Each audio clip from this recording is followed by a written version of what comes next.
Coming together is a beginning. Keeping together is progress. Working together is success. Dear ladies and gentlemen, warm greetings in this lovely afternoon filled with light, hopes, and dreams that we all share. I, Yasir Nainar, and I, Nahal Nashad, will be the masters of today's sermon. Idea is power. The power of any idea is the gravity that is gained by different mindsets. DPS Monarch International School takes pride in this phenomenal gravity that this multipurpose hall has gained today. At this moment, on its very first edition of TEDx DPS Monarch 2024.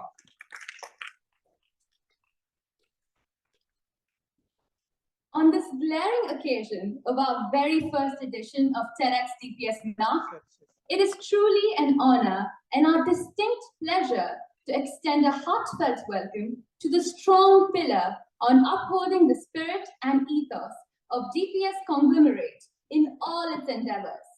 It's a proud privilege to welcome our school patron, Ms. Aisha Bint Hammam, our guiding beacon, President Mr. Yasir Nainar, Vice President Mr. George Thomas, Mr. Gopi Vardhan, Mr. Harish Kanjani, invited attendees from Pune University, Professor Nath, and Mr. Nisha Bakshi and leadership team.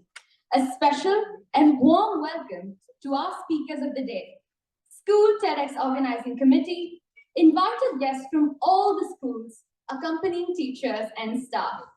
On behalf of DPS Monarch International School, it's a great pleasure to welcome each one of you to today's event, which is going to be a source for inspiration and a catalyst for change. Reverence is one, respect in unity. We shall now indulge in a few moments of reverence and unity as we play the national anthem. Please rise up for the Qatar national anthem, followed by the Indian national anthem.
जनगण मन अधिनायक जय हे भारत भाग्य विधाता पंजाब सिंध गुजरात मराठा द्राविड़ उत्कल गंगा विंध्य हिमाचल यमुना गंगा उच्चल जलधि तरंगा तव शुभ नामे जागे तव शुभ आशीष मांगे गाहे तव जय गाथा जनगण मंगलदायक जय हे भारत भाग्य विधाता जय हे जय हे जय हे जय जय जय जय हे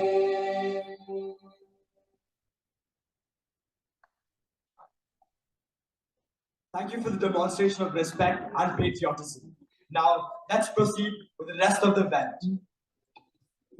Before we delve into the specifics of what sets us apart, let's take a moment to reflect on the guiding principles that have become the heartbeat of our school. Following our motto, education with a difference. The vision of our school calls forth delivering learning excellence that is child-centric, value-based, and technology-driven. Our school's mission postulates ensuring that students add value to their community and make the world a better place to live in. And upholding our values, honesty, be yourself, integrity, do right, loyalty, be trustworthy,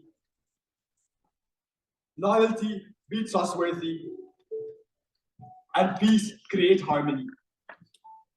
With the goal of achieving our objectives of providing holistic learning excellence, empowering students to harness technology to foster independent thinking, encouraging leadership, and inspiring students to unlock their fullest potential, and creating responsible global citizens. Monarchians profile, inquirers. We nurture our inquisitiveness for inquiry. Communicators, we express ourselves confidently and creatively. Informed, we develop and use conceptual understanding. Progressive, we critically appreciate our own cultures. Compassionate, we have a commitment to service. Reflective, we sympathetically consider the world and our own ideals. Music has the unique power to convey emotions and values that words alone cannot express. It resonates in our hearts, inspires our spirits, and unites us as one. With great pride, let us welcome the Monarch School Choir to the stage as they present our cherished school song.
Reach for the stars. Can we stand make a difference in each other's lives? Leave the world together in unity. Gonna do it right, wanting honesty. We're gonna make a change. We're gonna make a change. Welcome everybody from all around the world. Let's build a bright future. Parents, teachers, and children. Now you come to learn. It doesn't matter where we are from. Today we share what we share. And we better make it our restoration. United our communities, shocking lifelong learning. Express ourselves to everyone. Love is the passion. for the stars. Together we stand with in each other's lives. We need to work together in unity. We're gonna do it right with love, peace, and integrity. We're gonna make change.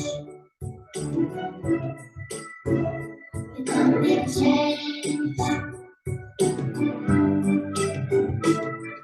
Our teachers share the wisdom to all of us with freedom.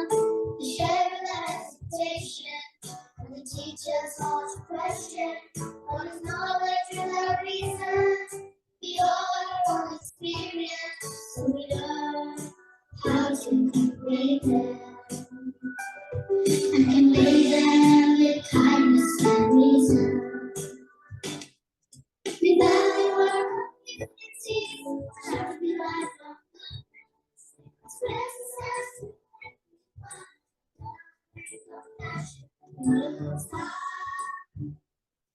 for the stars. Together we stand, make difference, in each other's eyes. We need to work together in unity.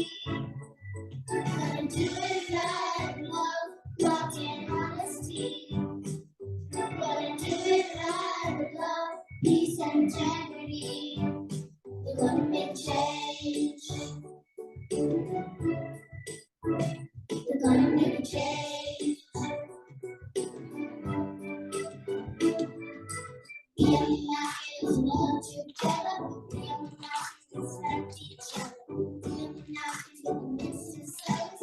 We are united to the passion. We are united to love together. We are united to respect each other. We are united to miss the service. We are united to the passion.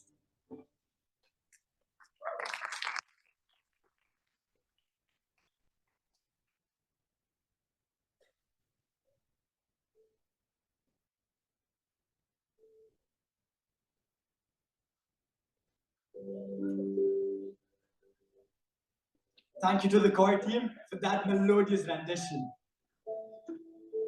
On behalf of DPS Monarch International School, we are honored and privileged to host a rainbow of esteemed dignitaries, visionaries, and leaders, and most importantly, powerful speakers to shake the ground and ignite our minds with their thought-provoking ideas. It is our proud privilege to felicitate our school patron, Ms. Aisha Bint Hammam, for gracing this occasion. We request the school head boy Antony and head girl Elizabeth, along with the organizing team lead Fahad, to do the honors.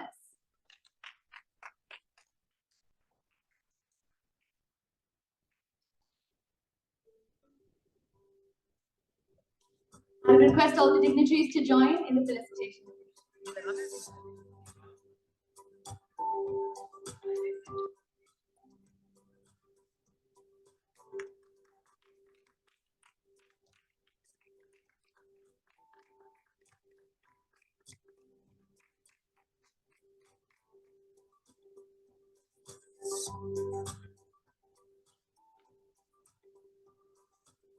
Thank you, ma'am, for taking out the time to be with us here today.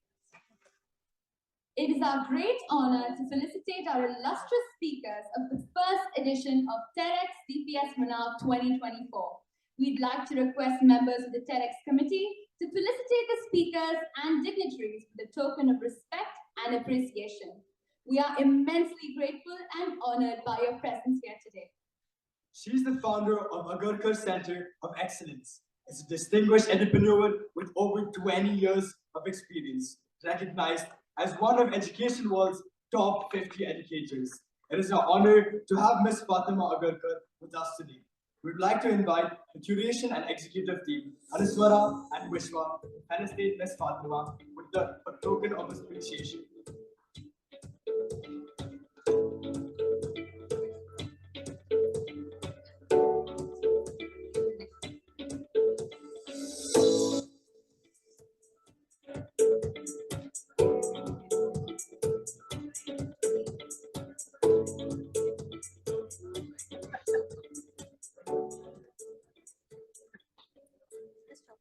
He is passionate about shaping the future. His work has supported sustainable, tech-driven solutions across industries, from B2B platforms to sensory processing technology. It is our honor to have Mr. Ruban Faisal with us today. We would like to invite Event Management and Sponsorship and Budgeting Team Head Trayanshi and Cultural Secretary Vaishnavi to felicitate him with a token of appreciation.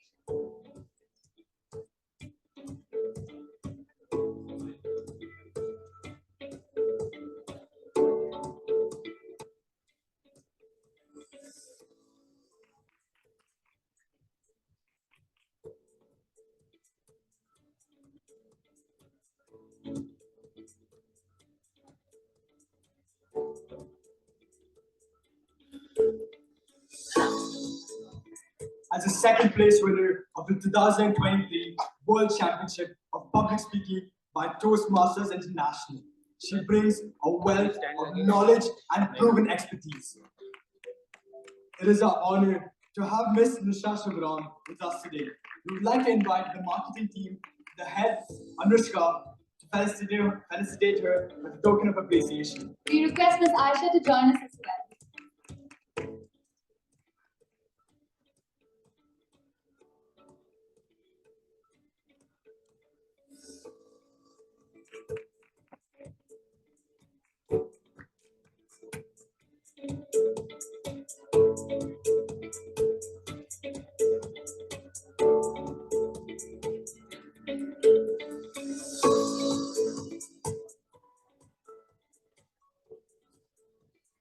An author, TEDx speaker, strategic innovation leader who has over 16 years of experience in the field, a trailblazer on problem solving and innovation. It's our honor to have Mr. Pramod Shetty with us today. We'd like to invite design and website team head, Ritwik and Hardik, to felicitate him with a token of respect.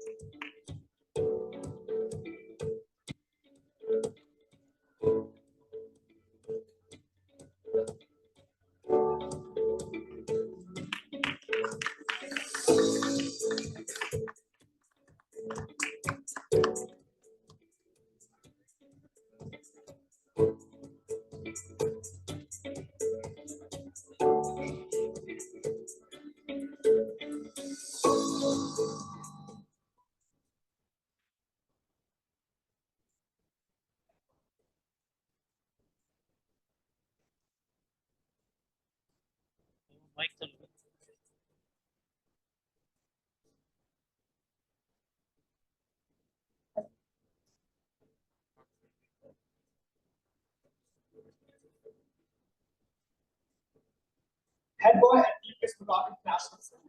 He is a worthy of proud of history of education and higher education. As the first ever world's top private school, the pride of DPS Monarch International School. Our fellow Monarchians, Antony Binu Alapatt. We would like to invite the introduction, the program, and sports captain, and then the celebrated token of appreciation.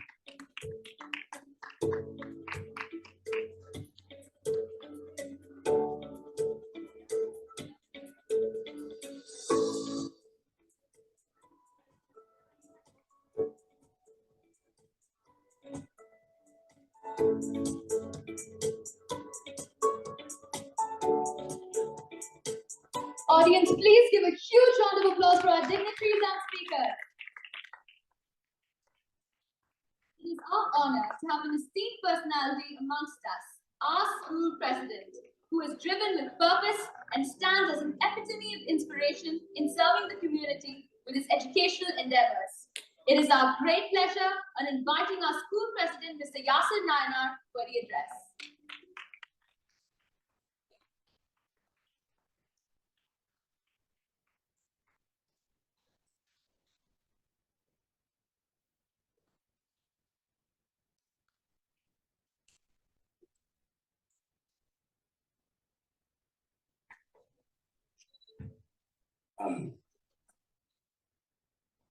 Ms. Aisha, the patron of our school, Meenal Bakshi, principal, my colleagues in the management, Mr. Harish Kanjani, Mr. Gopi Vardhan, and the director of Pune University, Professor Nath, invited guests, lovely speakers, some of them have flown into Qatar to be at this event, and the lovely audience here. A very good evening to all of you.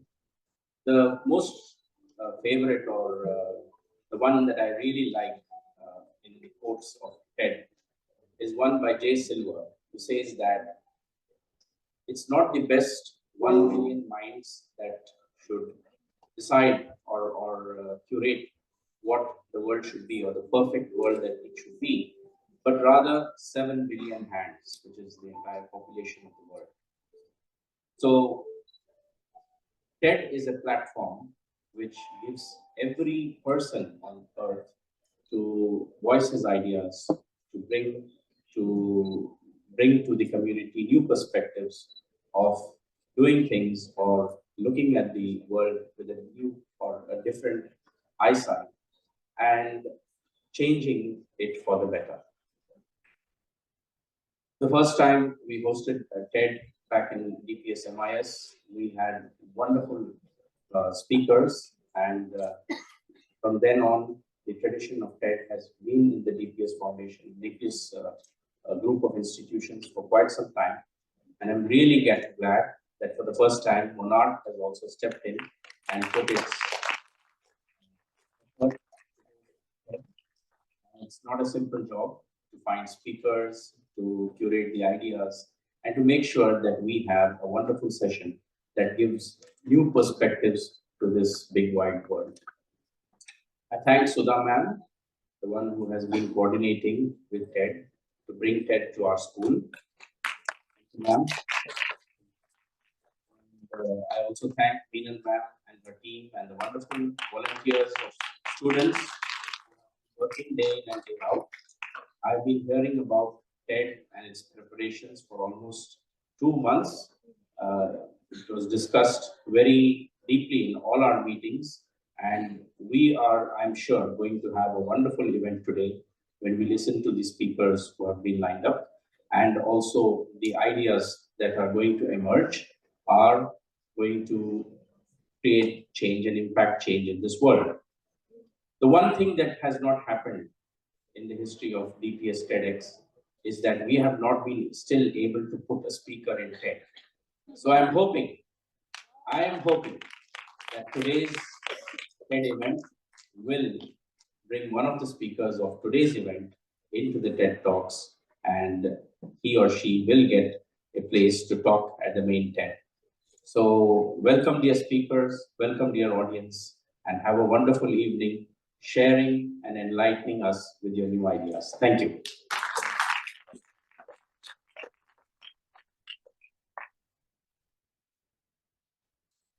Thank you, sir. As always, you've given us something to ponder upon. Pressing towards the core of the event, let's get illuminated with the spirit of TEDx, with the official TEDx introduction, symbolizing the ignition to conversation, connection, and community. So buckle up and let us enlighten ourselves on the ideas it brings with an introduction video. Welcome to something special. Welcome to TEDx. This TEDx event is part of a global conversation that takes place every day in every corner of the world. In schools, in theatres, in workplaces, even in prisons, people gather to hear the best ideas bubbling up in their communities. More than 3,000 TEDx events are held every year in 170 countries. It's a remarkable thing. TEDx events are self-organized under a license from TED, a non-profit organization devoted to discovering and sharing powerful ideas in the form of TED Talks. It's not TED itself, but your local TEDx team of volunteers that has done all the work to put on today's event, including booking all of the speakers. It's this team's ideas, dedication, and time that have made this possible. We really hope today's program sparks an exciting conversation. This is a day for curiosity and for skepticism, for inspiration and for action. The more you enter into it, the more you will take on. And now, on with the show.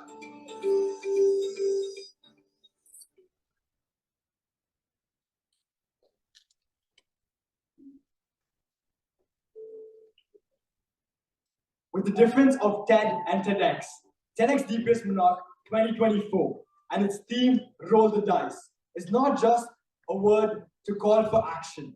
It's a theme, it's an invitation to embrace uncertainty with courage. It symbolizes boldness, required to seize opportunities and shape one's destiny. It speaks to today's youth and inspiring them to think critically, creatively, fearlessly, and navigate their future. It's time to explore the stories of innovation, the resilience, and the power of daring to take that leap. So without further ado, let us invite the founder of the Agarkar Center of Excellence. She is a distinguished edupreneur with over 20 years of experience, recognized as one of education world's top 50 educators. She has successfully established nearly 40 schools, including institutions for special needs, and serves on various advisory boards like EduTech India and WICCI's National Council for Financial Literacy and Management.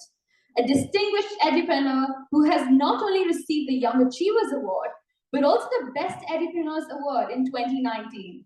Our first eloquent speaker, Ms. Fatema Agarkar, to roll the dice. Now, the stage is all yours.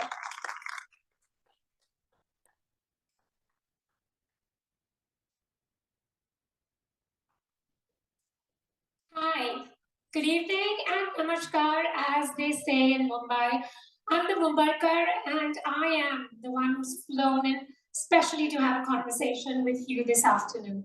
Thank you very much, but before I begin, a big round of applause for the beautiful children who've actually quite eloquently welcomed all of us and you. Big round of applause. I think we can do a bit better, louder. My topic today is about embracing risk for growth. Thank you so much for the team at DPS to have me here.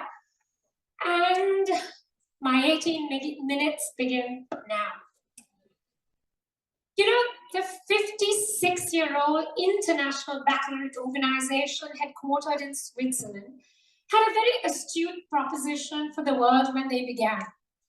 They spoke about primary kids being nurtured to become risk takers.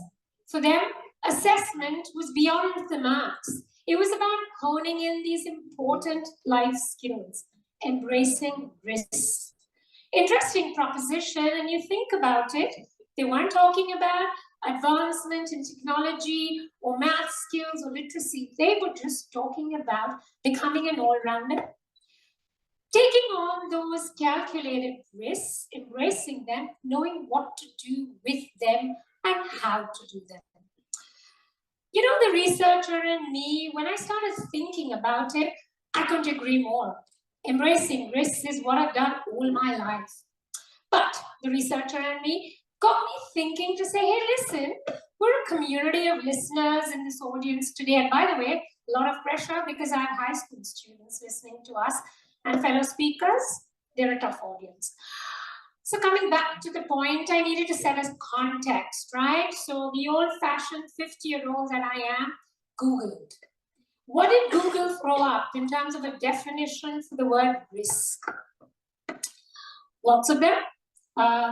You have to be smart enough to pick the one that's relevant. Everyone tells us that. Well, for the sake of this discussion, I picked one that resonated with me. It's a simple one. And I quote, and which is what I'm quoting here. In simple terms, risk is the possibility of something bad happening.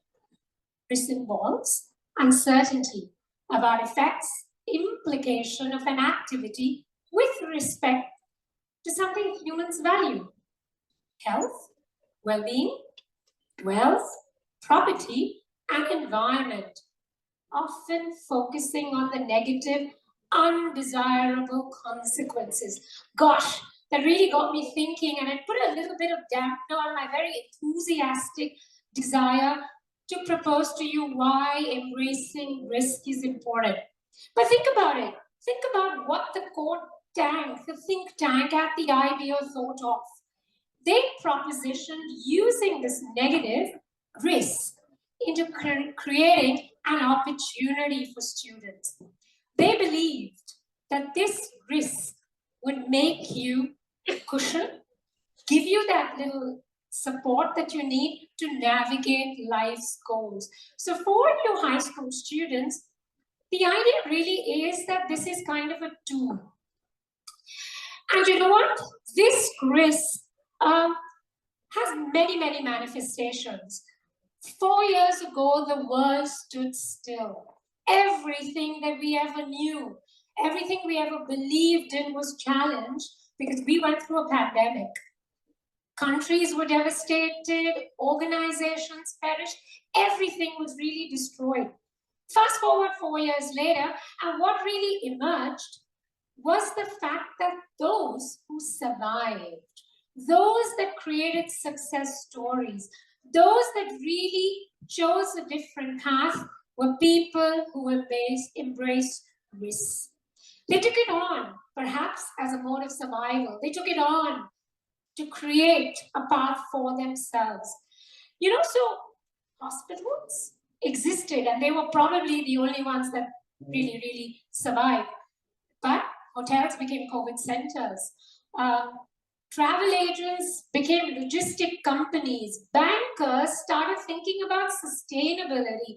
Everybody from their core path started to think differently. They embraced risk.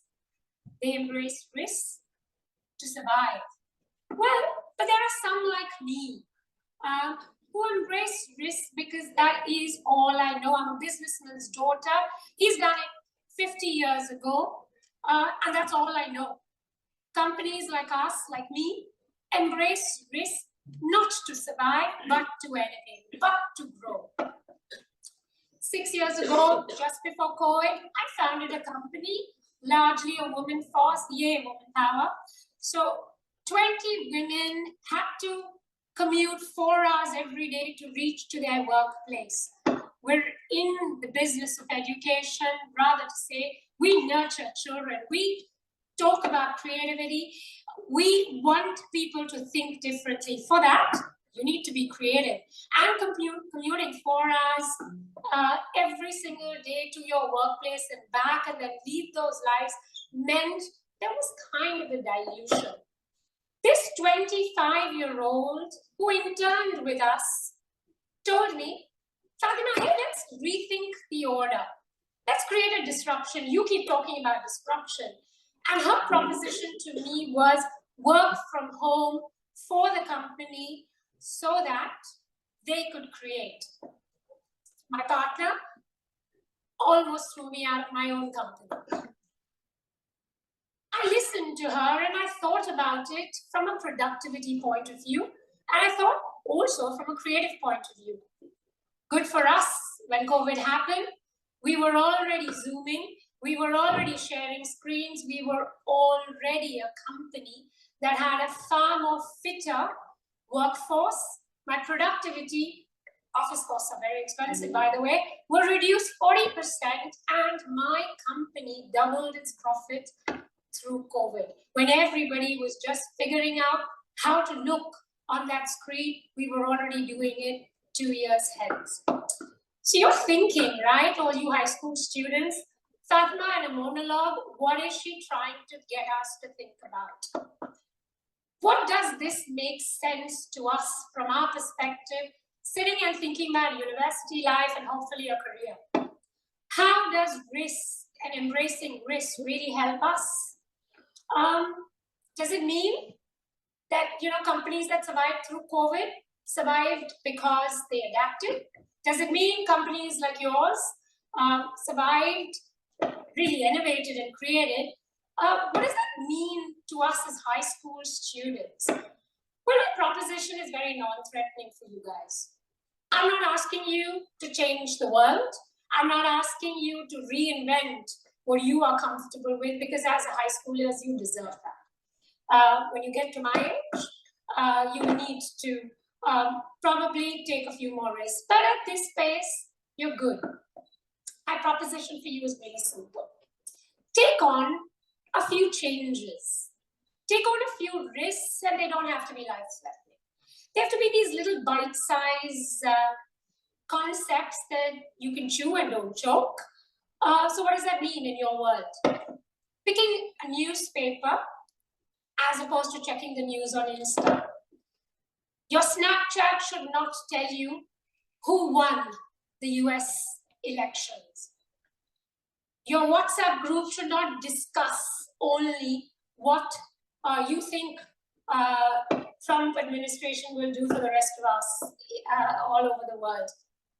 You may read, pick up a fiction book on history if you wanted to be an engineer. You may be a sportsman, but think about taking up a musical instrument to add a bit to your personality. So essentially what I'm asking you to do, high school students, and by the way, I'm a mother of a 19-year-old, and I know where you're coming from, which is why I'm asking you to think about this. Make a list of all the things you're really, really good at. Then make a list of all the things you absolutely detest and hate. And from that very, very long list of things that you don't like to do, pick up simply 3 things. Non-threatening, nothing to push you physically, emotionally, mentally, but something to help you move away from your comfort zone. You know what that means? That means if you're a sportsman, like I said, pick up a guitar, play it, drum it. It adds to your knowledge base. It makes actually a lot of sense if you're an engineer and want to play a musical instrument, because there is a link between the science of music and the science of engineering as well. If you're a banker, well, aspiring to be a banker, pick up a book like Perry Green and read it for all its emotions attached to it. You just might be that compassionate banker that works out better hedge fund products. What I'm asking you to do is move away from that comfort zone. So eventually, you get into the habit of taking a bit of challenge. And for me, challenge is called risk. It's that opportunity waiting to unfold to give you a tool to survive, a tool to succeed. Interestingly, what I'm asking you to do is actually build your portfolio, which I know all of you are, because Meenal now tells me a lot of you are applying to universities abroad. It gives you character. It gives you the ability to experience something that you haven't done before and broaden your horizon. You know what, when people tell me, ask a high schooler, so what are you about? You are about taking those risks. So think about it. Well, the question to me would really be, great, we hear your point, that risk will embrace change, will get us to perhaps grow, survive, but really if we don't want to, and we stick to the conventional path, why should we have to take this effort? Well, I'm going to answer that in a very simple way, and the only way I know how to give you live examples. There are 3 that I want to present to you, and these are authentic stories, experiences that I've had a one-on-one with, and I've taken the liberty of sharing them with you after taking permission from the 3. My first one is a middle schooler who was on a John Hopkins gifted program, open minds program with high ability learning, exceptional student who basically whiled away his high school years. 11th and 12th with a very rigorous program, pretty much resulted in the wrong side of the draw, which basically means those grades had nothing to show home about. Life as it for him would have been over. Like most kids would think, I don't have a shot. I pretty much just scraped through. I'm a loser. What he did was embrace this loss. What he did was take this into his stride and said, maybe this failure is my risk to take. Maybe this failure means I need to do something to get out of it. Took on jobs, interned with companies, anybody who was willing to give him a shot. Went to a community college because no Ivy League would accept those grades. Took on a few challenges and risks, and today, this child is graduating from an Ivy League college, doing a master's program on scholarship. Embrace risk, growth, success. My second story is about a young lady who at 21 made the unfortunate choice of being vulnerable to a commitment that did not work out.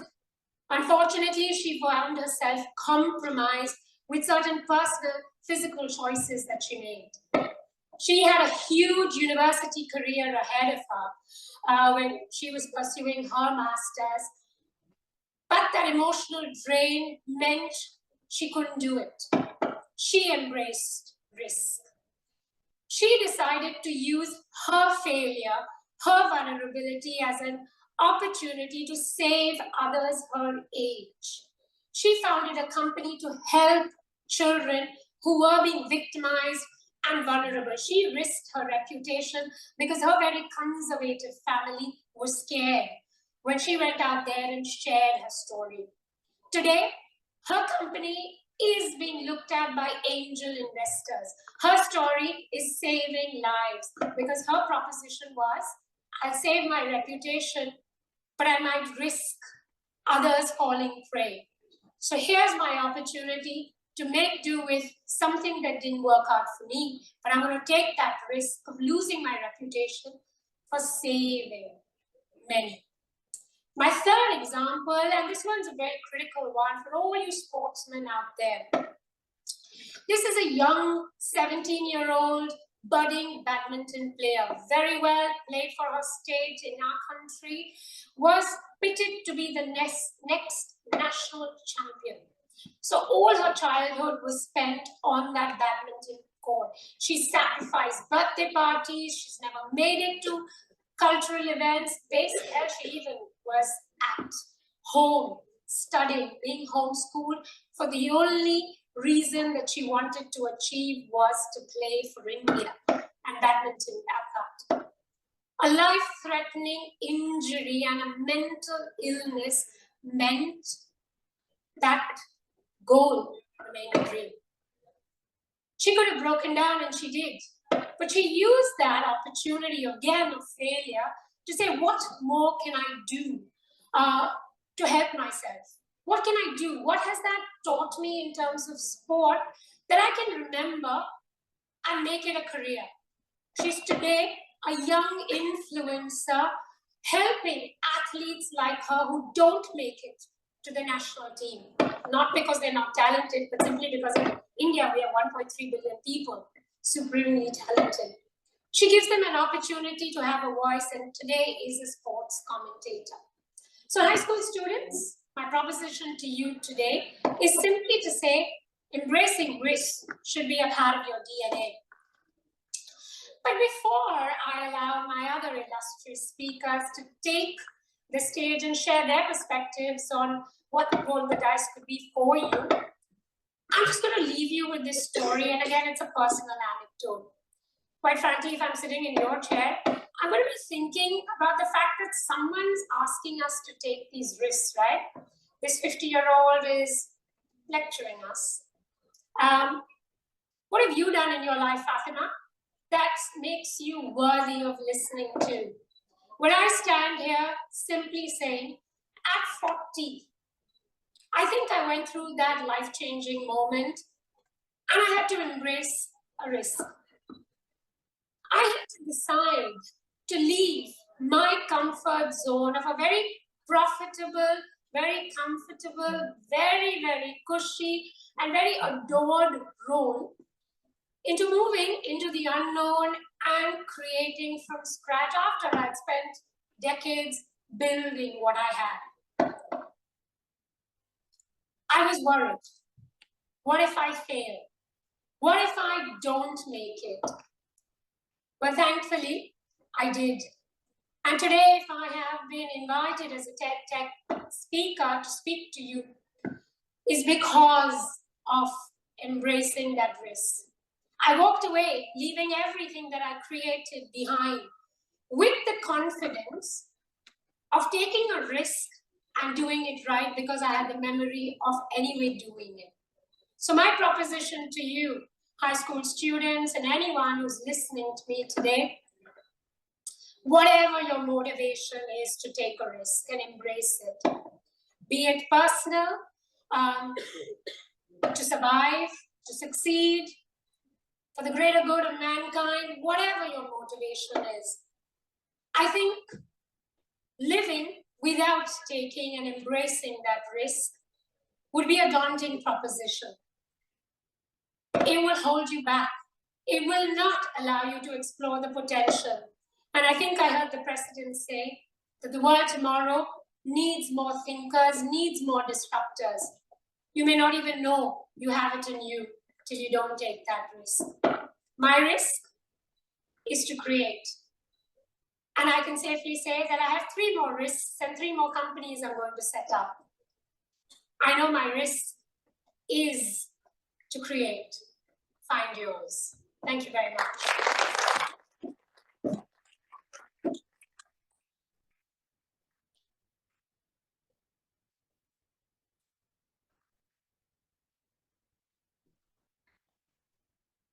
Thank you, ma'am. TEDx 2024 school. Inspiring voices, igniting the change, which is not just words. It's the maneuver of we Monarchians in hosting the first edition of TEDx. Thank you. He's a dedicated innovator with expertise in startup development. He's the forefront of advancing Qatar's tech ecosystem, passionate about shaping the future. His work has supported sustainable tech-driven solutions across industries, from B2B platforms to sensory processing technology, who has led initiatives at the Digital Incubation Center, empowering startups through mentorship and strategic training. With the background of information systems, let's invite our worthy speaker, Mr. Ruban Faisal.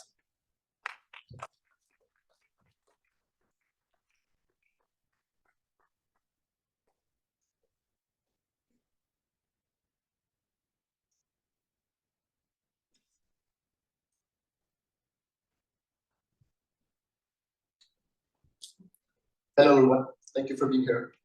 I just want to begin with a simple question. Anyone here who can tell me the probability of a number to be on the top of a die? Let me say, it's 1 by 6, right? Fairly simple. But my perception was completely changed when I read it somewhere that a number can have a 100% probability to be on the top of a die. How? Could depend on multiple variables. Could be the force you exert while spinning the die. Could be the air pressure, the gravity, could be the surface that it lands on, and many more. In my opinion, this depicts life. There are variables that you can control, and there are variables that you cannot control. But you gotta play the game. My game began when I was in high school. I chose to pursue a career in technology, something at that time was not accepted by the society at all.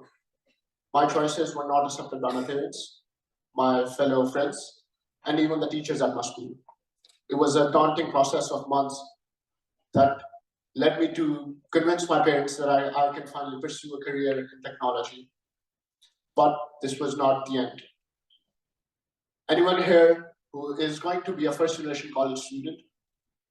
I was. So it took me a long time to convince my parents that I can actually go and pursue a career through college. But that was not the only thing. My parents did not have the exposure to send me abroad to attend college. So that was completely out of question. I had to bring in my aunt to convince my parents, and I thought at that moment this would be my best bet, since her kids were studying at different colleges all over the United States. Again, it was a daunting, exhausting process, me and my aunt trying to convince my parents so that I could go and have more exposure through the universities that I could apply and might have a chance to attend. Anyways, it took me months just to convince my parents for me to apply to different colleges. I was in the game. I've already rolled my dice, so I shouldn't be caring about the variables that I couldn't control. However, they were variables that I could have controlled, and I was on it. The next step for me was to apply to different colleges and to take my perfect shot. I applied to over 20 different colleges in the United States. And I still remember it was March. I was sitting with 4 of my different friends who applied to similar colleges, and we were waiting for our first letter to come out. When I read the letter, it said, "Thank you, Ruban. For this year, we had a very competitive pool. We were thrilled to go through all the credentials that you have achieved. But unfortunately, we were not able to provide your place into our college this year." To my shock, I was thanked 20 different times by 20 different universities. My confidence was shattered at that point, but to my luck, I got into my backup college in Germany. I applied for the visa application. I was waiting for the visa application, but something inevitable happened, something that we never could have thought of. COVID struck. The world came to a halt. And while I was waiting for my visa appointment, I figured out Carnegie Mellon University in Qatar, and I thought, okay, this might be the only chance that I might have been left with. So I took my shot, applied into it. But this time I wasn't thanked. Instead, I was taken in. I packed my bags, and I was here in Qatar. My first year, it was a big transition for me. Since I was following British curriculum, I experienced that if you're working for the last 2 to 3 months, you might be able to ace your exams. But instead, in college, it was completely different. You need to be on your toes since day one until the last day of your semester. And me not being aware of that fact, my GPA dropped significantly. My GPA for my first semester was 2.5, something that was not considered good at all. Later that semester, I was sitting with my friends and they were talking about placements in different internships. And they were talking about how important a good GPA is in order to get you a decent placement at an internship. And at that time, I didn't have that GPA. So I figured, I need to do something since I'm already in the game and I've already rolled my dice. I need to do something because I want to reach the end and I want to be on the top. So for the next 2 semesters, I could only be found in the library, my study desk, or the lectures that I had to attend, nothing else. That helped me a lot. And at that moment, I was experiencing imposter syndrome that I might not be the fit at this stage. I am competing against the best of the world, which I have never had before. So this is not the place that I'm supposed to be at. However, there's a quote by Muhammad Ali Jinnah, the founder of Pakistan, that said, if you've already made a decision, think 100 times before you make a decision. But if you've already made it, stick by it. So I was sticking to the decision that I've made, pursuing something related to technology. I went all in, I studied hard, I worked hard, and then finally my GPA started to rise up. And now there was another variable. Although my friends hailed from the similar society, but that variable did not exist in their life. That was finances. I had to support my means over here, and I had to support my family back home as well. So I took a job in IT. I was working as an IT student assistant. At that time, that was related to what I actually wanted to pursue. I was getting experience, and I was getting enough money to support myself and send a little back home as well. But 4 years passed. When I graduated, that off-campus job was gone as well. Since I graduated, I had to find something new. So I started applying to different jobs, started getting interviews as well. And that movement again happened in my life. I was started to be thanked by different companies again. Again, I was in a situation when I was experiencing imposter syndrome, that I might have been taking the wrong decisions all my life, and then I should have listened to my parents' advice that they wanted to pursue something. They wanted me to pursue something in medicine or engineering. But since I'm already in the game, I had to keep going. And finally, I found an unpaid internship, and that was the only choice I had at that time, so I took it. But there was the big variable that I still had to worry about, that was the finances. So at that moment, I pondered and I thought, I've been learning a lot of different things for the last 4 years, and this might be my opportunity to pass it on to different students. So I started finding tutoring jobs all over Qatar. Finally found a couple of them, and that was enough to support myself over here. But since every day since 7 a.m. till 3 p.m., I was working for the unpaid internship I had, and afterwards I had to spend 4 hours tutoring different people. I had to be resilient, I had to stay committed to my cause. And then finally my hard work paid off. My unpaid internship turned into a full-time role. And they saw the potential inside me. So I'm still working at the same role that I started when I was graduated. And that made me realize, or that made me think about the story of Airbnb, which might have been very similar to my cause as well. They were not able to make any sales for the first 6 years. The first time they made any sales was through the Obama's campaign, where they were selling cereals. And a $10 cereal was sold for $40. And when they applied to Y Combinator, although their idea was not accepted at that time, they took them in just because they were impressed of the fact that these guys were able to sell something worth $10 for $40. So they had the potential. And that specific thing kept me going just because I thought I might be capable of pulling off something that I love, and I was committed to the cause that I had. I love the work that I'm doing. I love my team as well. They're really appreciative. So at this point, I just want to leave you with 4 things. That is, stop worrying, start living, stop planning, and start executing. Thank you.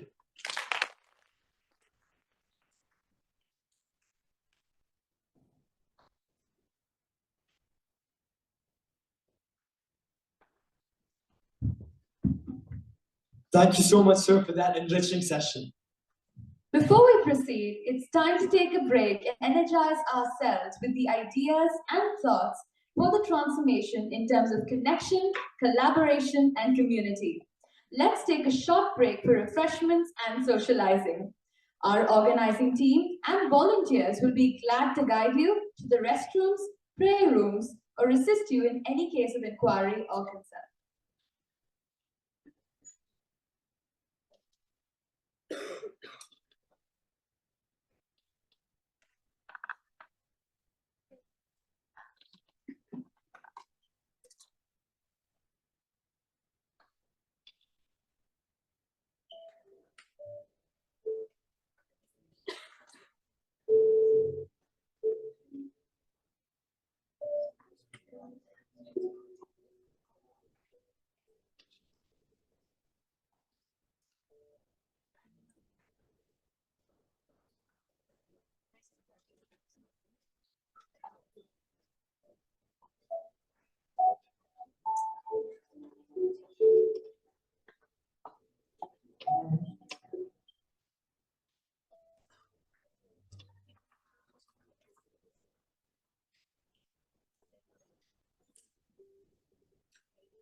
Before the break, we'd like to proceed with Speaker 3.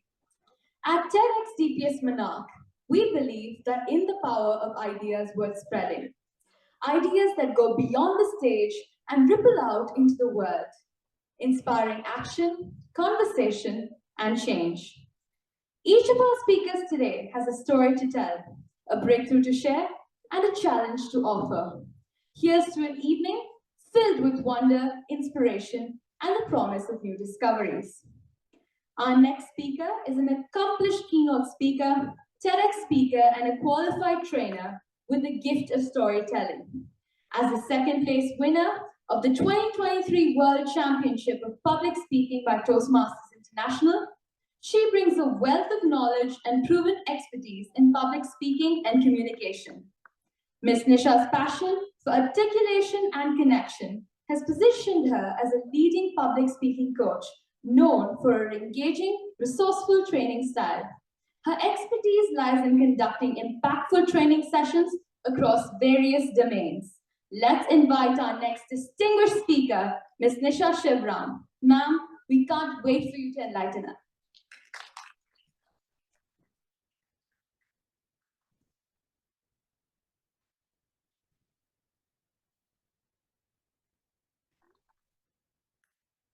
Excited? Are you really excited? I'm very sorry to spoil the break, but now you all have to listen to it. And as the time starts here, let me roll the dice. Now, success or failure, we'll talk about it later, but let me just share my story, my experiences to tell you how can we overcome the fear of failure.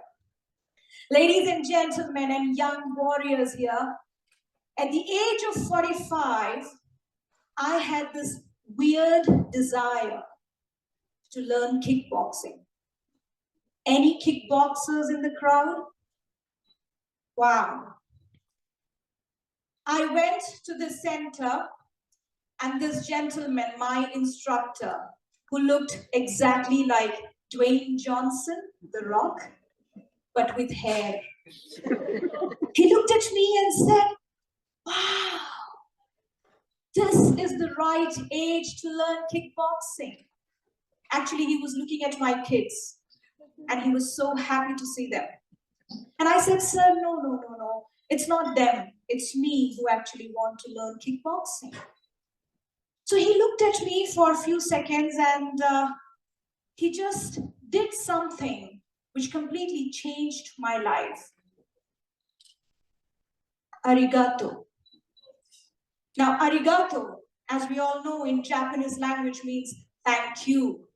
And I thought that he's so happy to see a 45-year-old woman in the center, and that is why he's thanking me. So I continued my kickboxing journey with him, but let me tell you, it was not a happy journey. It was very challenging. 45-year-old woman, the only woman in the center to learn kickboxing. And I was competing with all these young boys. So it was challenging physically, emotionally, mentally.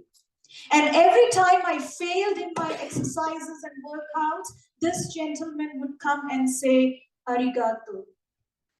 Now, one fine day, I got so irritated, I went back to him and said, why are you arigatoing me all the time? What is the reason? And then he said, Nisha, I'm not making fun of you. I'm actually thanking you because you are a challenge to me. It's not easy to teach you. And when I thank my challenges, it makes me a better coach. And that is when I realized the power of this 7-letter word, arigato. Arigato is not just a word, it's a technique, a strategy, a mantra to overcome the fear of failure. As I went back home that day and I reflected upon my journey of becoming the world champion of public speaking, I realized that I was actually following arigato all my life. And I'll tell you how. The first letter, A, it stands for acknowledgement. Failure is as beautiful as success. Or you heard it right, it is as beautiful as success because it gives you another opportunity to try again. But for me, it was very difficult to acknowledge my failure. When I started taking part in the World Championship contest in the year 2011, I failed. I was not even placed in the top 3 at the basic level. And my ego got hurt. Because back in school, just like all of you here, I was a very good speaker. I used to win debates and speech competitions. So I thought, how did this happen? How could somebody beat me? I am the best. So I was not ready to acknowledge the fact that I failed. Now, it took me 8 long years to understand that I failed. and I'm not the best. There are so many things that I need to learn and observe and work upon. And that is when my journey of learning started, the moment I acknowledged the fact that failure is natural. Whenever you start something new, whenever you go on a venture, you will fail. And from my experience, I would say that you must fail. It is important. Because when you fail and you acknowledge that you have failed, that is when you start preparing better. That is when you start working harder. So the very first tip from Arigato is to acknowledge the fact that failure is natural and we all must fail.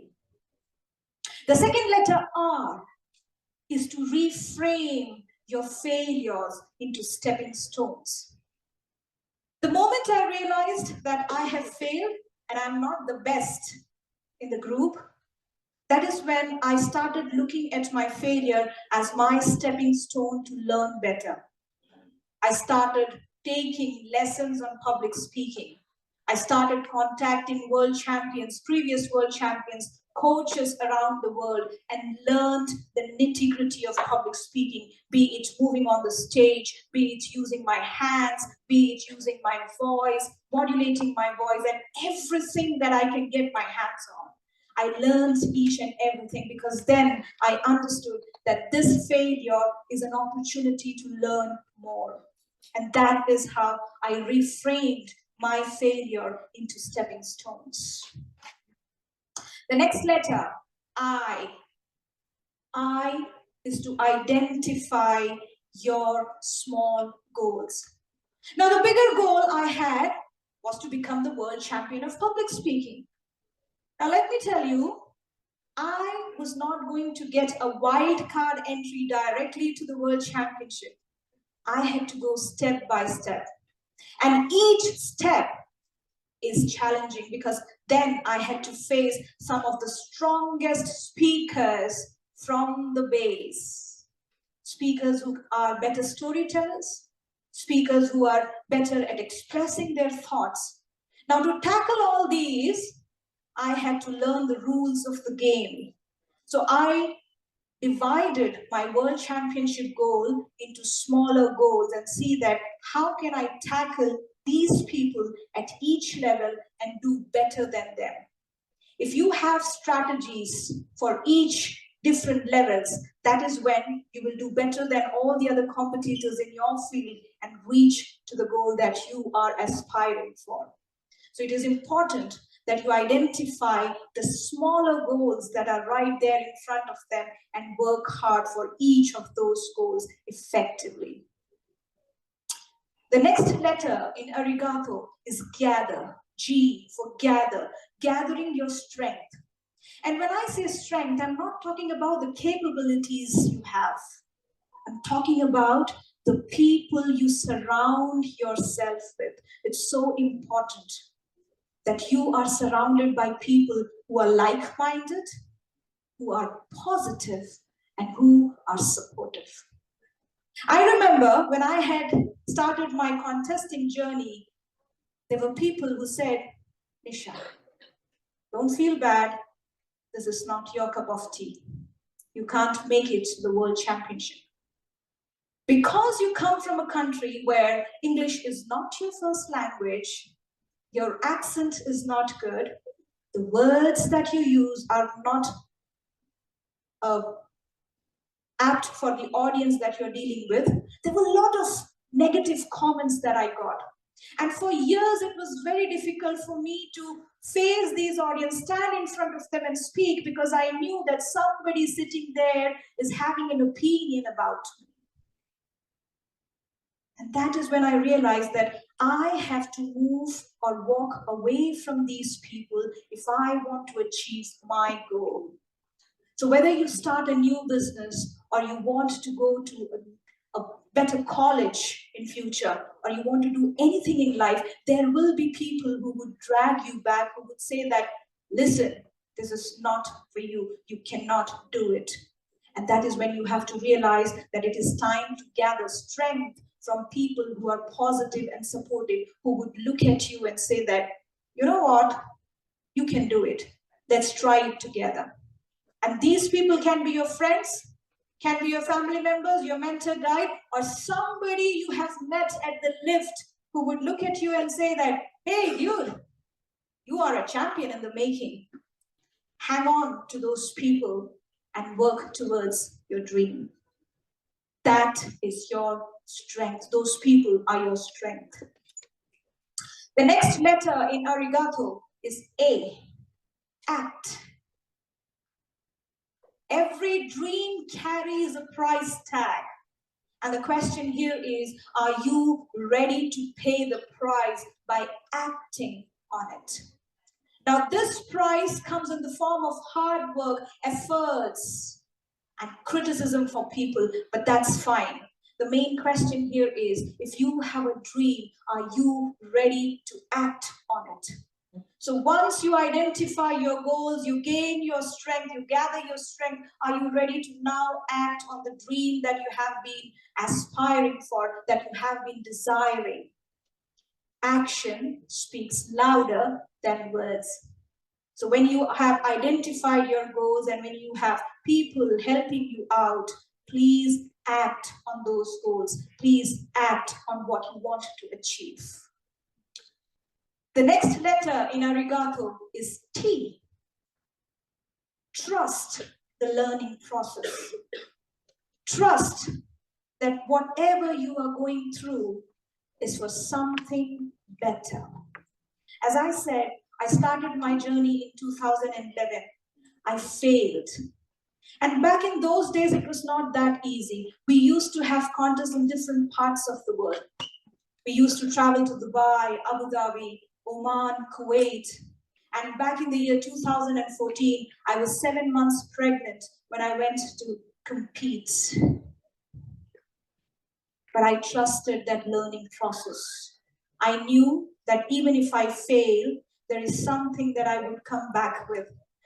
Not the trophy, but a lot of lessons that I can work on and try again next year. And when I trusted the process, I put all my efforts into it. People thought I'm crazy, standing there with a big belly. And I still remember in Oman, people identified me as that pregnant contestant.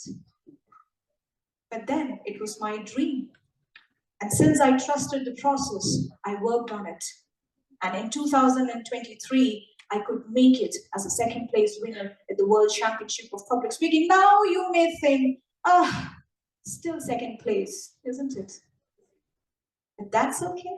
I still trust the process and I would compete again until I reach the goal. Now the last letter in O is owning your journey. Let me tell you, people will come, people will leave. It's your journey. If you have faith in your dream, if you trust the process, if you acknowledge your failure, you will own your journey. Nobody will come to save you. It's your path. It's your race. You may run it at your own pace, but you must run it and finish it strong. So my dear friends, young warriors here, as you roll the dice, sometimes you will get opportunities that will take you directly to the top place. But in some odd times, you may not even get any opportunity to reach where you want to. Now, sometimes you will be very successful, and sometimes you will come down to where you had started from. And at that point of time, relax. Take a deep breath and say, arigato. Thank you so much.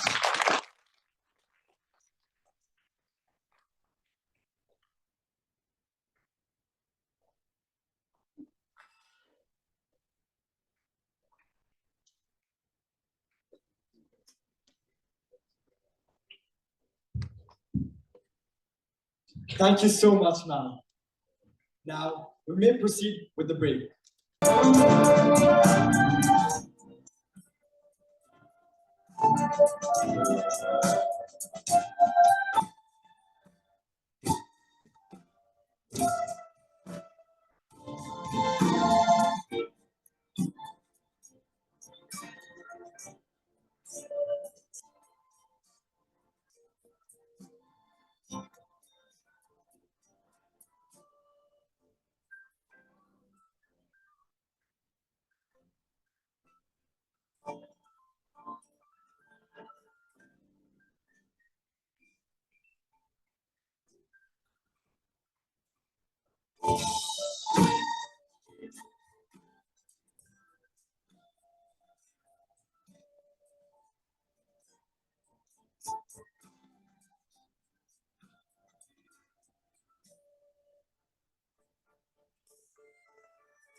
Thank you for evoking the surge of energy in us.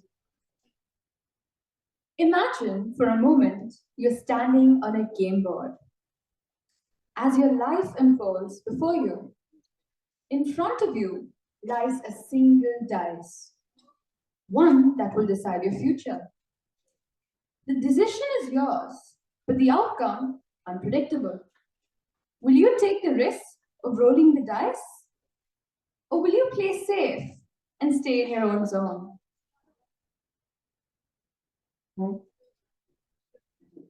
Every TED Talk is the presence of that X factor.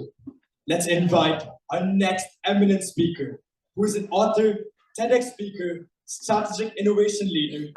He has over 16 years of experience in warehouse design and industrial engineering, a trailblazer on problem solving and innovation. Backed by a solid foundation in consulting, let's invite our worthy speaker, Mr. Pramod Shetty on stage.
Hello, check, yeah.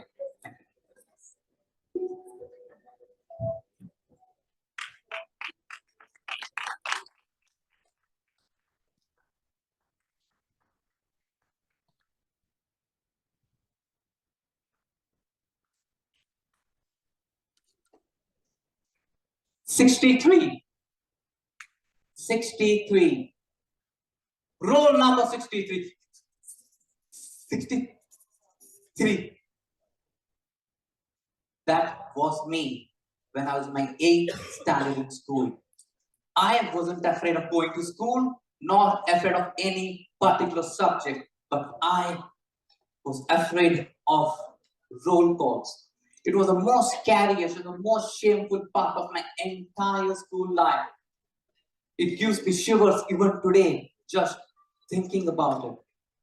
But for my classmates, it was sheer fun, enjoyment, and laughter. Yes, I had a severe speech impediment. I could not say my roll number. I could not say my own name without stammering. Can you imagine? I had to walk for kilometers just because I could not say the name of my bus stop. I should recite my roll number again and again to make it perfect, but I don't know why. When I go to school and face my friends, my mind goes blank. I used to cry at home, complain to my mother, I hate my class, I hate my classmates. But when I'm alone, I ask God, why? Why me? Why am I like this? But it was only my parents and my 3 best friends like Jay, Melvin and Tejas. They were the only one who should help me, support me, push me hard to go ahead in life. If not them, I might have dropped out from school. Friends, as years passed by, I joined a company in India, but stammering stayed on with me. I saw my colleagues, peer, climbing the corporate ladder, getting higher heights, promotions, but I was completely overlooked. My self-esteem got shattered. Then I fell in love with Shelley. Shelley was attractive, beautiful, caring, adorable, and she was the only one who used to listen with her both the ears. And whatever I said, she used to do it. And we used to spend hours together. She was to love to sit on my lap, and we spent hours together. What a magical moment it was. Friends, I'm talking about my pet dog, Shelly, cute little Labrador. One realization which I had with my Shellys, whenever I spoke with my Shelly, I spoke so beautifully, without stammering, without hesitation, without any fear of expectation. Shelley made me realize that stammering is not a disease. It's only a bad habit. It has to evolve from childhood. And it can be corrected.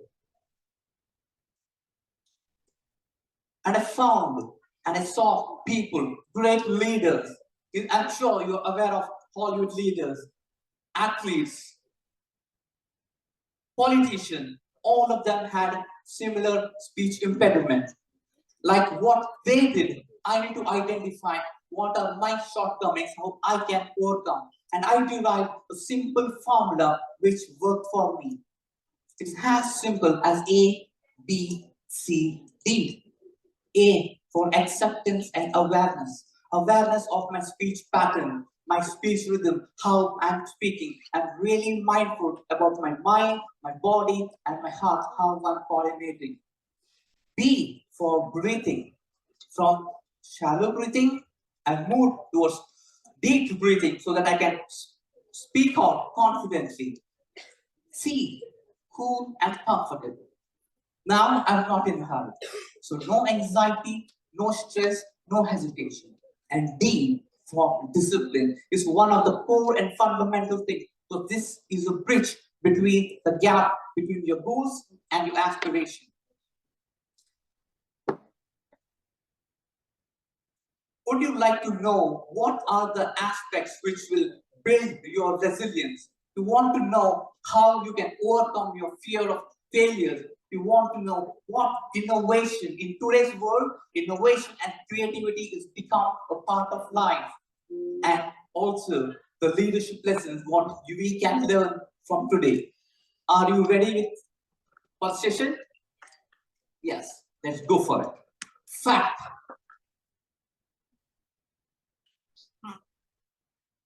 Focus. How many of you are really focused in your life? Have you ever written down your goals?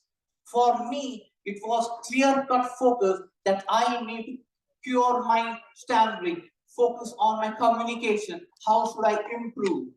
If you're able to write down your goals, your aspiration in writing, and then able to visualize it, then a growth environment is a place where focus is forward. When you look backward, you can learn from your experience. But when you focus forward, you have a ray of hope. Yes, you can do it and never give up.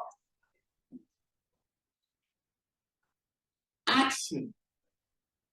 This is one of the core and fundamental part, because if 80% of the people fail in taking action, and I'm a strong believer of that 80-20 principle.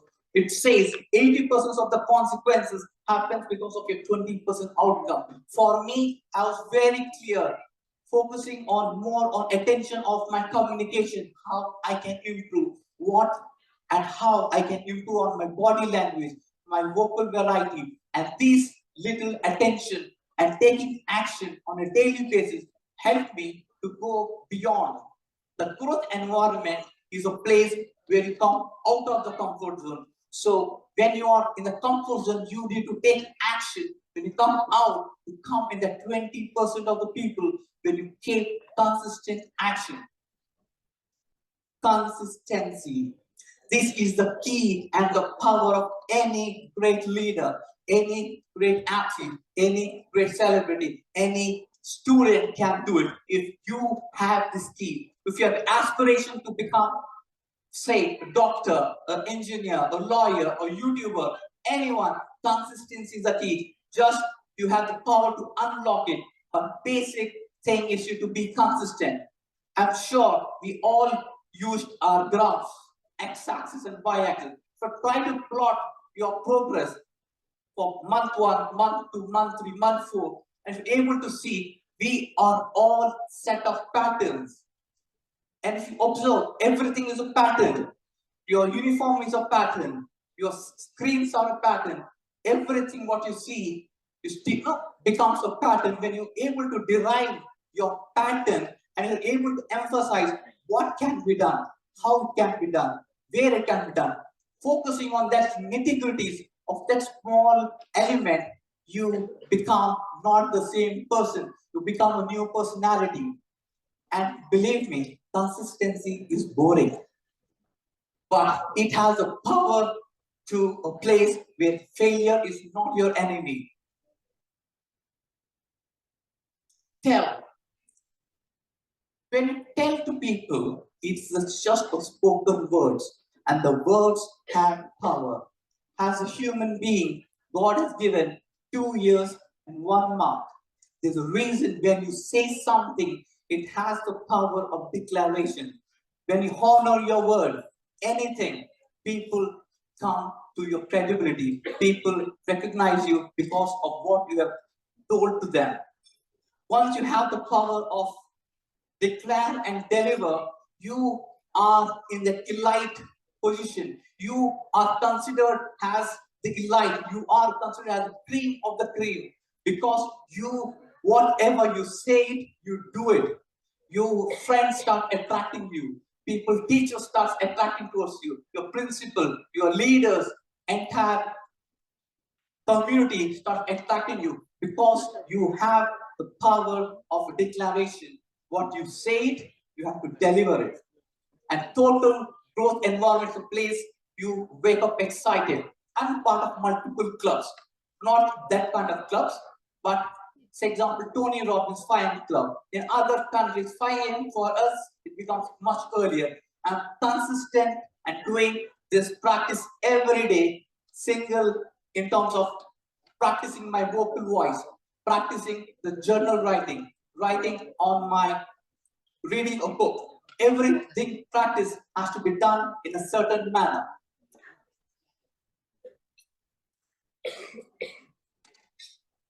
If you are able to take one lesson from today, focus what you start, you need to finish. Because of today's environment, there are a lot of courses coming in. We join, we stop. We join, we stop.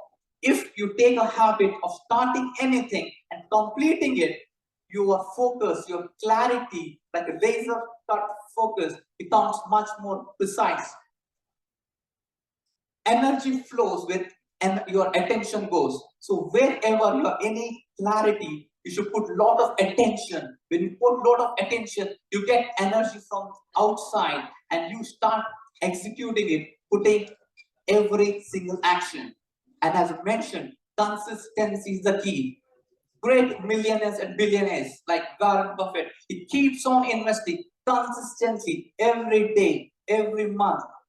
And this becomes a compounded benefit. Similarly in life, when you see a plane, it has two main engines. Your planning and reflection should be your two main functions which you should always focus on. How you plan, and if you are able to execute it well and good. If you are able to face any challenge, reflect back what went wrong, and from there on, you can see a different person. I'd like a quick insight about self-discipline, because talent is not enough in succeeding in life. It should be coupled with fact. When I talk about self-discipline, it is a practice within yourself of who you are, how you practice your day-to-day routine. Positive self-image. When you look into a mirror, what you talk to yourself, you should always look and say what you can become. For example, when a caterpillar goes to a mirror, what does it see? It wants to become a butterfly, a beautiful butterfly.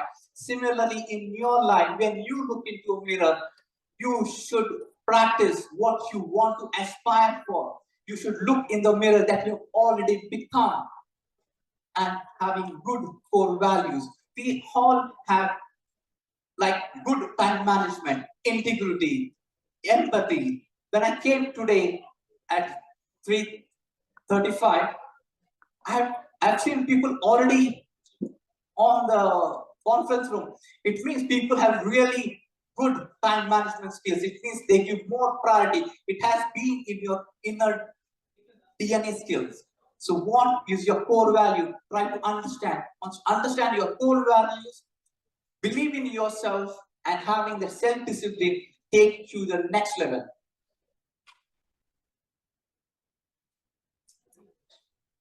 In today's world, we talk about innovation. We talk about, but when you talk about, how many of them knows who he is?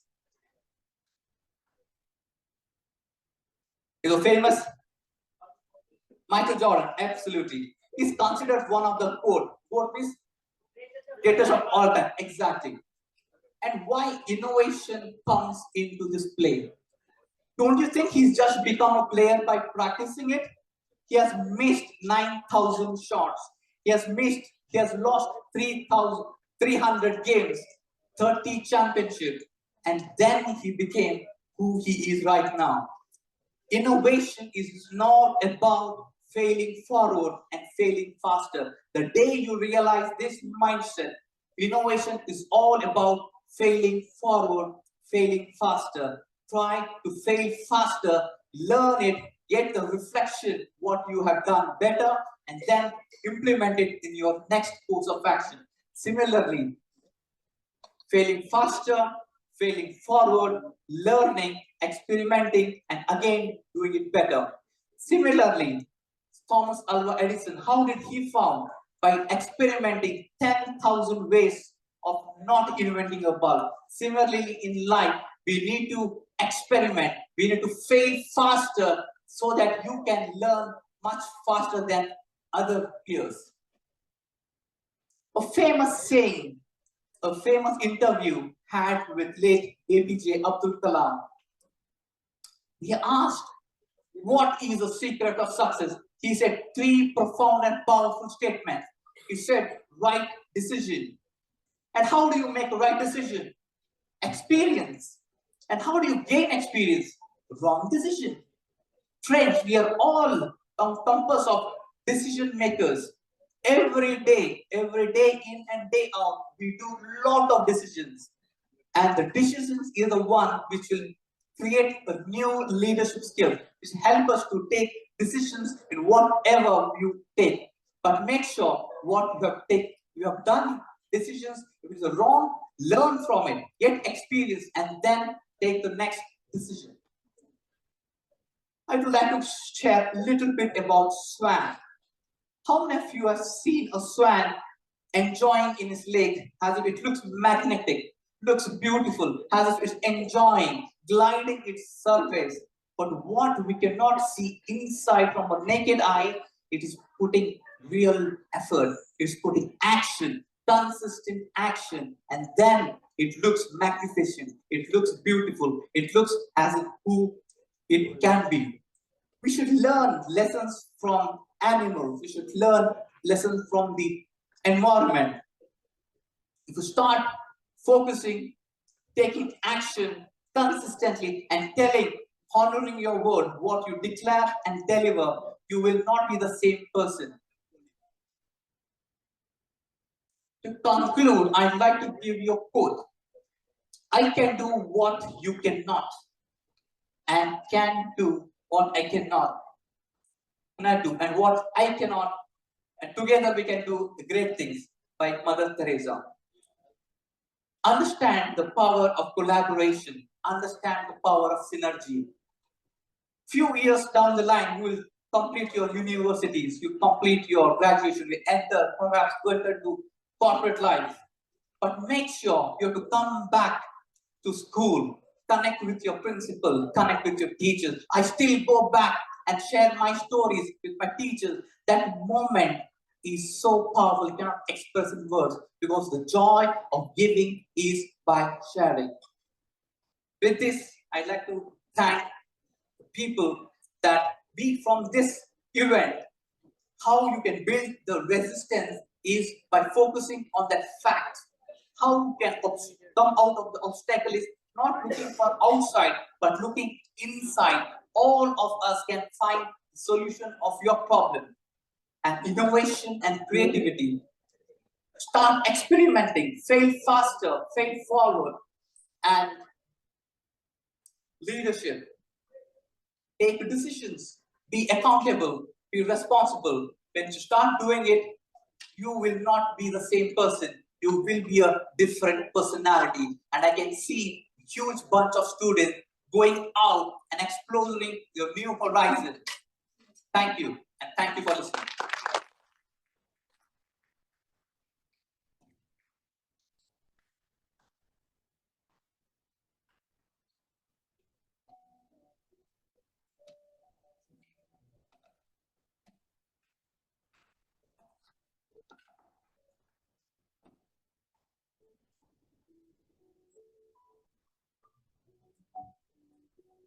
Thank you, sir.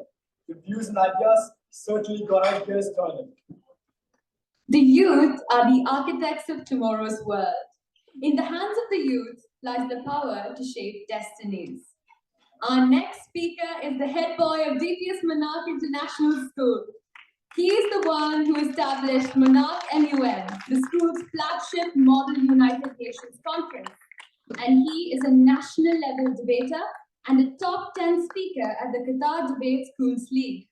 As the creator of Qatar's first high school moot court and a former representative of the award-winning Qatar Youth Choir at the international events, Antony's leadership reaches beyond his school. Outside from these roles, he's a fan of sushi and enjoys 80s music. Let's invite the youth icon of DPS Monarch International School, the awardee of Proud of You by Ministry of Education and Higher Education, Antony Binu Alapatt, to the stage to inscribe the ignition of change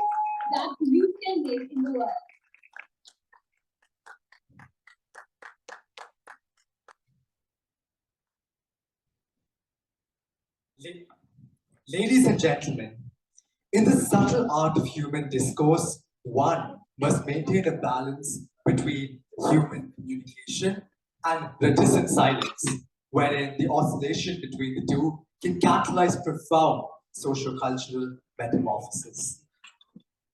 Does anyone have any idea what I just said?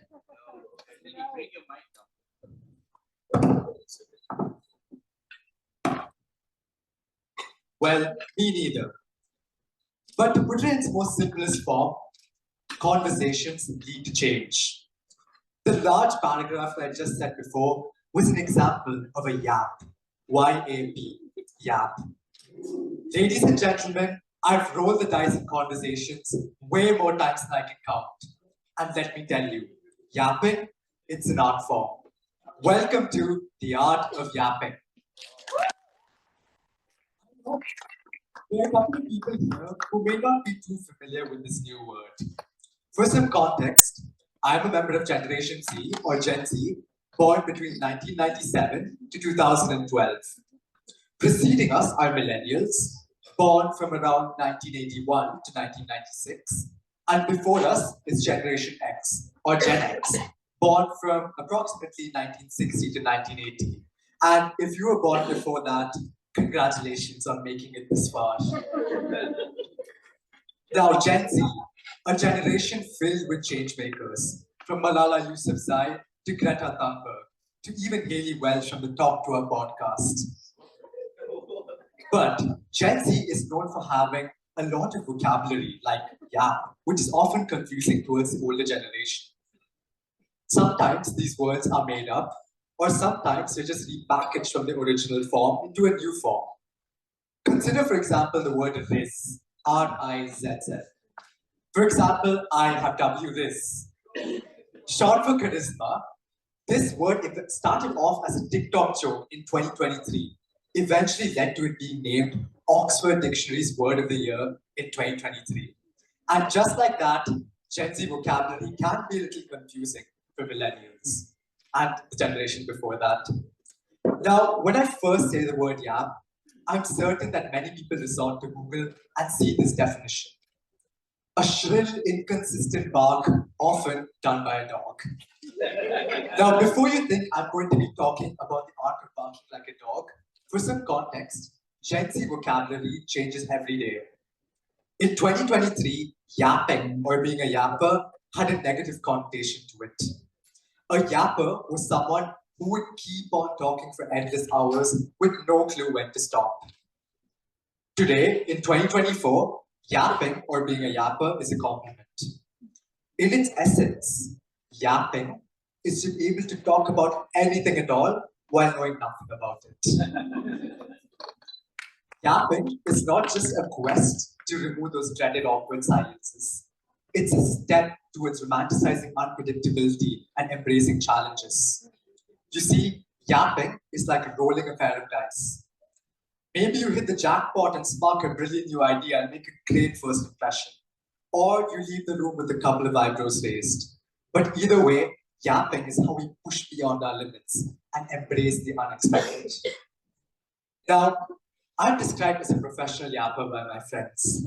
And from this quest, I can talk about the history of chocolates right now while knowing nothing about it. And in this quest, I've learned a thing or two.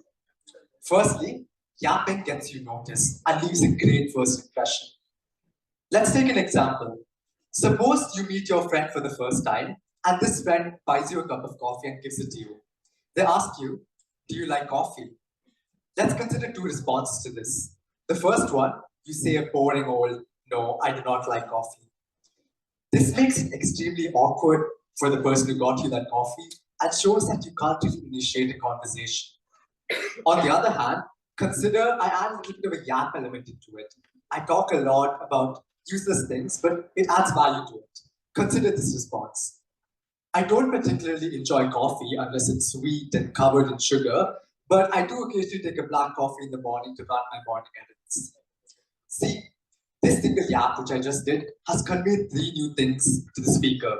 I'm great at making connections, I'm a morning person, and I have a sweet tooth.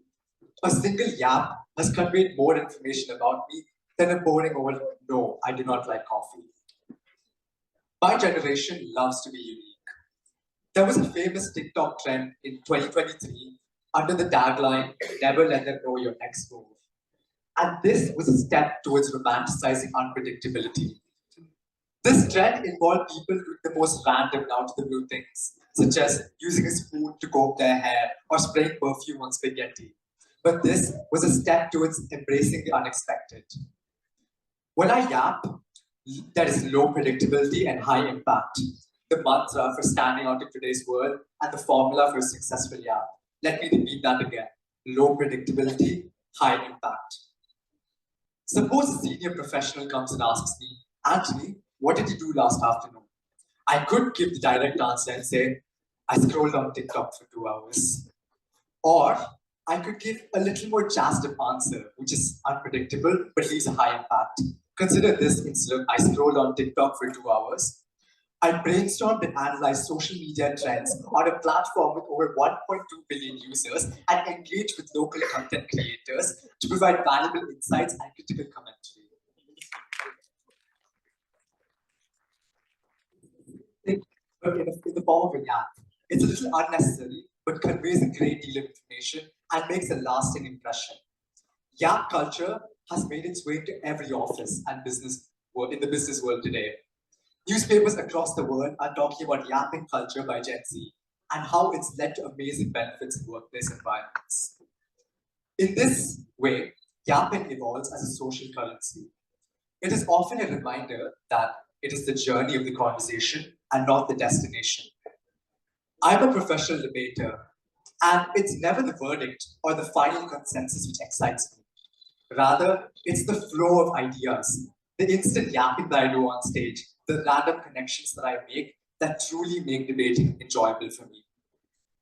But why exactly is yapping effective? You see, there's a science behind yapping. When I yap, I'm put on the spot with impromptu questions and on-the-spot answers. This forces my brain to make links from nowhere. And I don't have time to double-check every word. So my ideas come out raw, real, and unfiltered. You could find me arguing passionately for why pineapple belongs on pizza, making random links in my head. And this is exactly how yapping is conveyed. Now, there is only one main rule to master the art of yapping, and that is always add a little bit of extra detail, even if it feels unnecessary. Take that risk. Just like the coffee example I gave earlier, a single yap made my conversation memorable and made it extremely well placed, especially while meeting a new person. The same way, yapping culture can be extended with its low predictability and high impact today. Today, yapping is romanticized extremely by Gen Z and people all across the world. Yapping sessions with coffee or a yappuccino or yapping with a side of scenery is going viral on TikTok.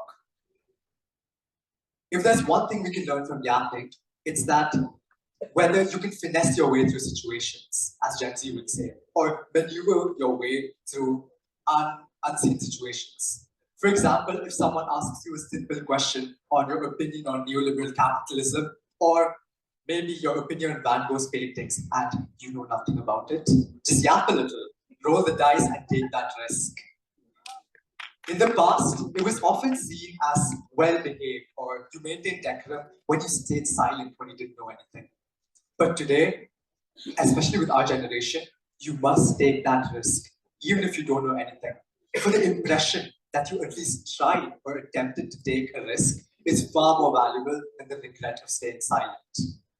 So the next time that someone asks you about your day or your opinion on Van Gogh's paintings, you know what to do.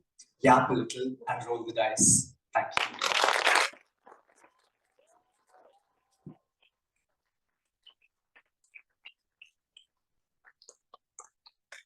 Let's give a huge round of applause for our school head boy. That was what the Gen Z saw today, quite transformation.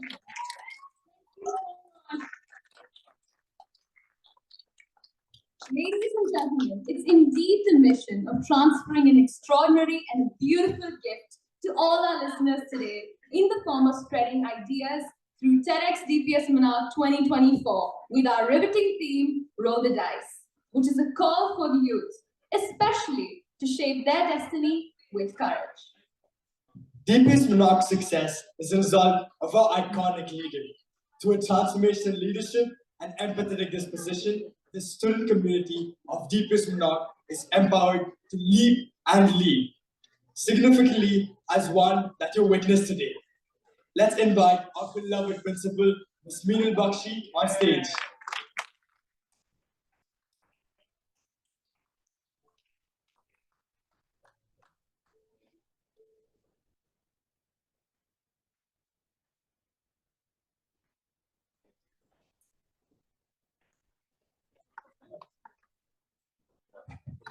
A very good evening to everyone. Children, come on, good evening. Thank you so much. First of all, I think we should give a big round of applause to Antony, and let me also yap a little bit of a word of thanks. And a special thanks goes to Nehal and Aishwarya for hosting our first ever TEDx event. So big round of applause for these two. And as we all come to the close of our very first TEDx event here at DPS Monarch International School, I want to express my gratitude towards everyone who made this evening truly enjoyable and special. So it has indeed been a long session filled with insightful talks from our 5 speakers. And I hope each one of you found value in ideas shared by them today. However, no event is complete without a moment to reflect and thank those who contributed to the success of the event. So first and foremost, a sincere thanks to all of our distinguished speakers who took the time to be with us. And your thought-provoking ideas and perspectives have really left us with much to ponder, and your words will surely inspire our students to think differently and aspire for greatness. And to our wonderful audience and attendees, your presence and engagement are what made this event truly special and gave life to it. And thank you for spending your valuable time with us this evening. But tonight, I would especially like to shine the spotlight on the students who worked tirelessly behind the scenes to make our first TEDx event to a huge success and this event possible.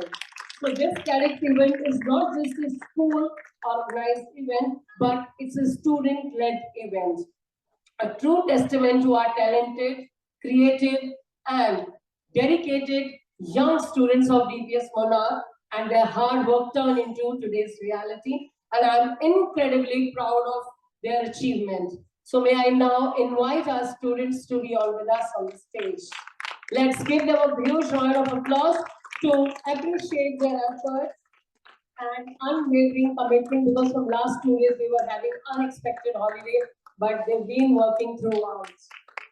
So can we have the team in the video here to acknowledge their effort? So the first person I would like to invite our team organizer, Pahal Bhati.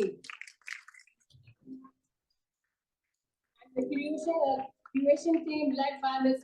Elizabeth Binu Alapatt and Mitula Shiri and Purva. Experience production team led by Avika God, Aneshwara Anil and Shreya. Event management team led by Azmi Fatima, Nicole and Shreyanshi. Sponsorship team led by Arya and followed by Shabir. We have a website team headed by Hardik Suknandan, Shreyanshi and followed by Sayed. We have a design team followed by Ritik Sinha and the team members of Banshi Dharan and Shweta. Next, we have videographic team led by Dipanvita and Prashant. Marketing team led by Anushka Bhatt, followed by team members Danya and Asta. Then we have some TEDx volunteers here.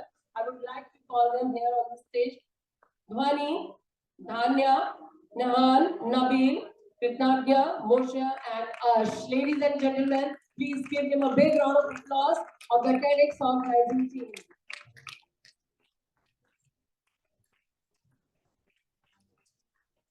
Also like to invite our school vice principal, Ms. Madhu Open, who is heading the head of secondary, followed by the TEDx InCharge Ms. Sudha and the activity InCharge Ms. Radhika.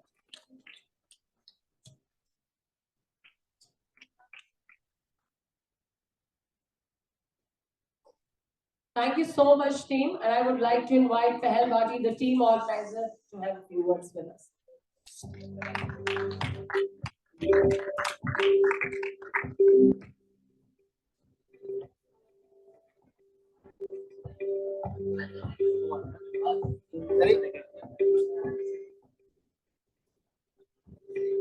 Thank you, Principal Ma'am, first of all, for calling us on the stage. And before I say anything, let me share some backstory actually. So last year, I was attending a TEDx event, like you guys as an attendee, in which my friends were organizing the event.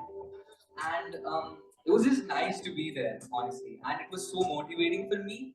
And it just touched me somehow that I should spread this joy and inspiration to my other fellow mates and my other schoolmates. And that was the only motivation which has led me to make this whole event possible. And of course, a great shout out to the school leadership team, which have helped us throughout the event. Can we please have an applause for them? It's really blessed to have them.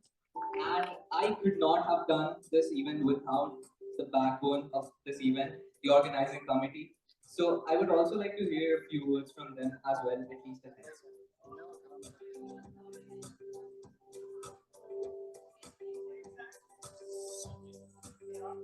Ladies and gentlemen, respected speakers, dreamers, change makers, I stand before you all as the executive producer for this magnificent TEDx event. What an incredible day. I mean, as this TEDx experience comes to a close, I would like to reflect on the experience that we've had today. From the very first idea share to the very last speaker we heard. We've witnessed brilliance, inspiration, and exploration. Not just because of the amazing ideas that we've heard today, but because there was a different kind of energy in this hall. When passionate minds come together, there's something undeniably electric that happens. And as the executive producer, I would like to tell you all that this event didn't just happen. It took us like months of planning, of thinking big, and of making sure that each moment, each experience, and each speaker was nothing but spectacular. And we did not come up with this team overnight. It took us a lot of conversations, a lot of brainstorming sessions, and yes, a lot of rolls of the dice ourselves to get it just right. So I would like to ask you all to please give us a huge round of applause, and also like to thank, of course, our distinguished speakers. Thank you so much because you poured your hearts and minds out on sharing your wisdom with all of us and making us look at this world with a new lens. And of course, our audience for being so wonderful, patient, and engaging. I also would like to extend my heartfelt gratitude to our distinguished principal, vice principal, and the teacher in charge for giving me this opportunity to contribute my bit towards this wonderful event. Of course, I'm not going to forget our executive committee because nothing would end up the way it is without the wonderful team behind the scenes. So with this, I would just like to conclude my speech, and to many more TEDx coming in the future for DPS Monarch. All the best and good evening.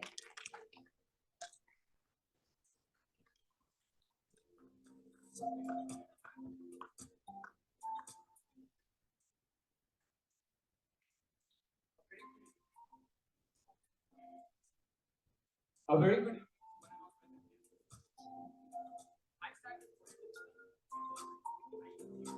I stand before you as Hardik, the head of the website management team. 4 months ago, we started out with a blank canvas. We used a platform called Figma to basically make the aesthetic of the website. We had one objective. We just wanted to make the most fresh feeling, modern look of a website that you could find for a TEDx event. My team members, Yasir and Sayed, helped me with the copywriting and the aesthetic design of that website. Today, we present to you the first ever TEDx DPS Monarch website, which is going to have a huge impact as the more events we organize. I would like to end by saying that everything has a challenge, and so did we face a lot of issues. I would like to thank the school, the IT department for helping us understand the quality and what it takes to build something that truly appeals to the user and make them want to click that one simple button. Thank you everyone for being a very wonderful audience. I would like to thank my executive team, the school, and everyone else present. Thank you. Once again, the organizing team and to all the wonderful audience. I think now it's time that we come to an end of this event. Thank you so much. We'll see you next time and have a great evening ahead.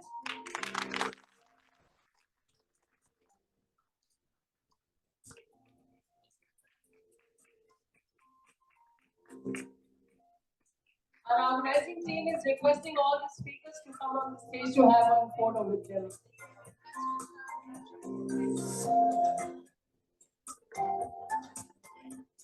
I would request all faculties to come on stage as well.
Thank you.